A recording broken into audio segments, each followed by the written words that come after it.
Olá pessoal, aqui é o professor Paulo Anderson, professor de História e Filosofia. Neste momento nós iniciaremos o nosso estudo referente aos filósofos do contrato social. Eu vou disponibilizar esse slide para que vocês possam aprofundar os seus estudos e qualquer dúvida que ocorrer, nós iremos retirar na nossa videoconferência. Vamos lá? Os contratualistas foram pensadores modernos que começaram a querer organizar, a sociedade, as leis e a política, e viam alguns problemas dentro dela. Eles também começaram a analisar a realidade social, econômica e da história também. Alguns elementos são centrais para a abordagem das teorias contratualistas, como as questões referentes à natureza humana. Em linhas gerais, eles tentavam procurar organizar a sociedade da melhor forma possível. Daí então vai surgir os contratos sociais. O primeiro contratualista que nós iremos estudar é o pensador, filósofo Thomas Hobbes, que nasceu na Inglaterra em 1588. Ele abordou temas políticos, defendia o absolutismo e viveu em um período conturbado, tá certo? Cheio de vários problemas. Bom, ele acreditava que era preciso superar o estado da natureza para entrarmos então no estado civil. Só que esse estado da natureza deveria ser controlado por leis e uma força política emanada de um poder soberano. Para Hobbes, em sua teoria, o ser humano era egoísta e sempre procurava satisfazer a si próprio, sem se importar com os outros. O filósofo também discordava dos pensamentos de Aristóteles e dos antigos filósofos medievais na questão da felicidade, da busca por algo mais, da felicidade, O estado de natureza é abordado no livro do Leviatã, onde o filósofo destaca que as pessoas agem pensando apenas em si. Assim, pode-se dizer que o ser humano é naturalmente inimigo dele mesmo, e os indivíduos no estado de natureza são livres e vivem em constante competição, com anseios e desconfianças, tornando o estado em uma guerra de todos contra todos. Então, nessa questão, Hobbes dizia que nós estaríamos em um conflito constante, em uma guerra de todos contra todos. Daí, então, uma frase que vai ficar muito conhecida. Nessa guerra de todos contra todos, o homem é o lobo do homem. Para resolver esse problema, só existindo um Estado forte. Thomas Hobbes também vai explicar como funcionaria o Estado forte, onde o homem deveria abrir mão da sua liberdade em favor de alguém ou alguma instituição que garantisse a segurança necessária para viver em sociedade. O Estado estaria vinculado a um monarca, tá certo? Onde ele teria poder absoluto de criar as leis visando manter a ordem social. A gente pode ver nessa imagem que nós temos uma referência ao Leviatã. E o corpo do soberano lá atrás é composto pelos indivíduos que estão fortalecendo e sustentando o monarca. Outro contratualista muito conhecido é John Locke. Ele vai ser um dos fundadores do liberalismo político, onde o indivíduo teria mais liberdade em relação ao Estado. Diferente do que Thomas Hobbes diz, que você deve abrir mão, o indivíduo deveria abrir mão da liberdade para a proteção do Estado. Aqui, John Locke dizia que a liberdade era um direito fundamental, assim como a propriedade e a vida, e o Estado tinha direito de manter esses direitos e permitindo o indivíduo ter esta liberdade, tá bom?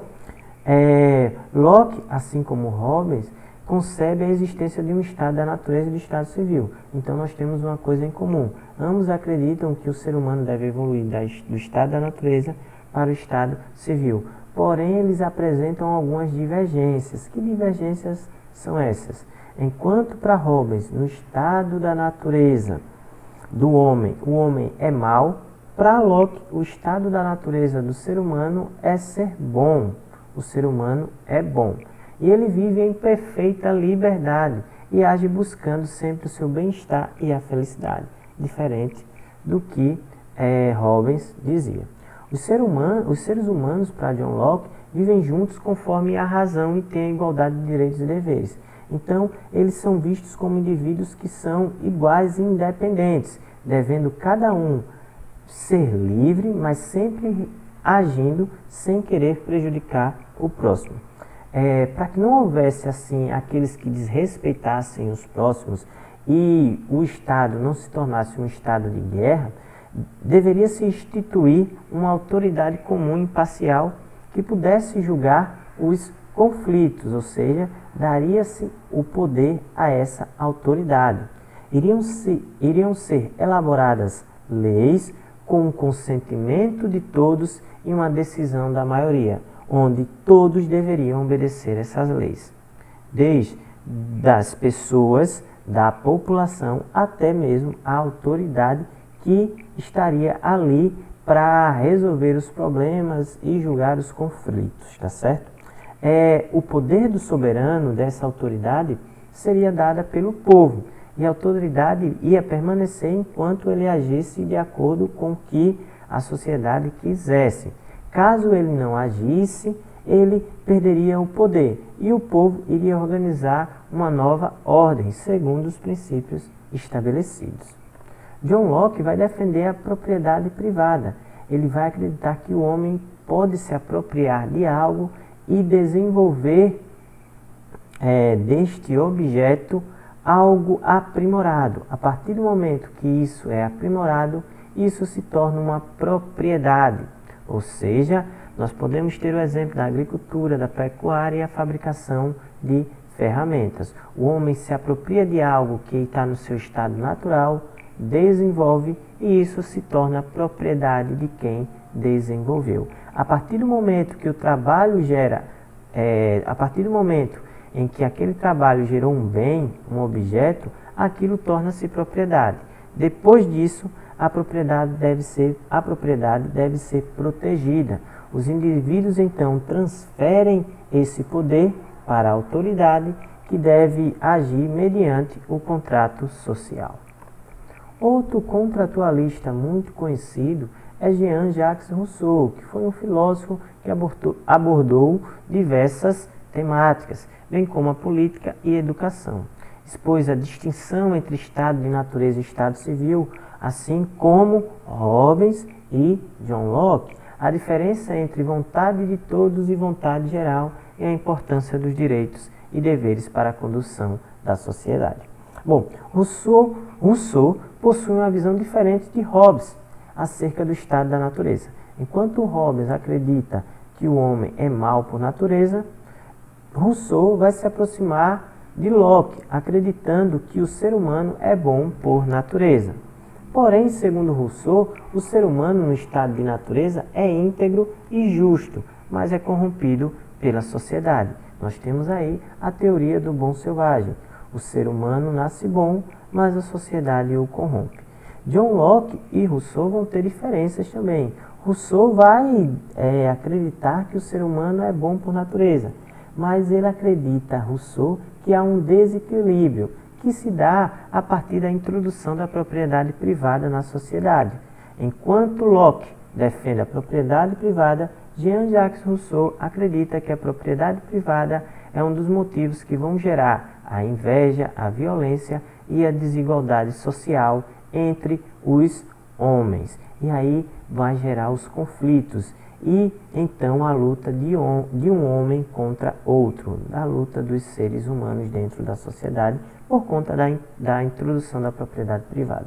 Uma solução, segundo Rousseau, seria remediar esses riscos causados pela introdução da propriedade, elaborando então e instaurando o contrato social. A função do contrato social é criar um Estado civil e evoluir do Estado da natureza para um Estado civil, no qual os seres humanos podem proteger a liberdade e a igualdade que possuem por natureza. Está vendo que ele não faz uma referência à propriedade nos direitos que vêm da natureza, né, que os homens possuem da natureza.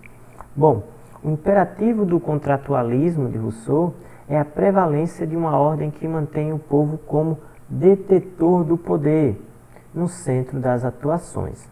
A soberania encontra-se no povo e não com o monarca, ou seja, diferente de do que Thomas Hobbes falava, que o poder devia estar na mão do monarca, Rousseau acredita que o poder está na mão do povo, a soberania é do povo. É uma outra frase muito conhecida de Jean-Jacques Rousseau. O poder emana do povo. Em síntese, o povo institui leis e representantes para governar para o próprio povo. Ou seja, quem determina os representantes é o povo que escolhe esses representantes. Desse modo, um dos elementos centrais na constituição da sociedade é a vontade geral, diferentemente da vontade de todos, que se constitui pela soma de vontades particulares.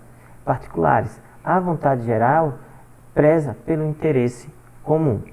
No entanto, é importante destacar aqui que mesmo por vezes que o povo seja detentor da soberania e toma decisões que impossibilitam a concretização da vontade geral, às vezes as pessoas escolhem os governantes, mas aquele raciocínio do povo em como utilizá-la é de uma maneira que não consegue atingir a vontade geral e uma harmonia social. Resumidamente, aqui nós temos os três filósofos para nós encerrarmos.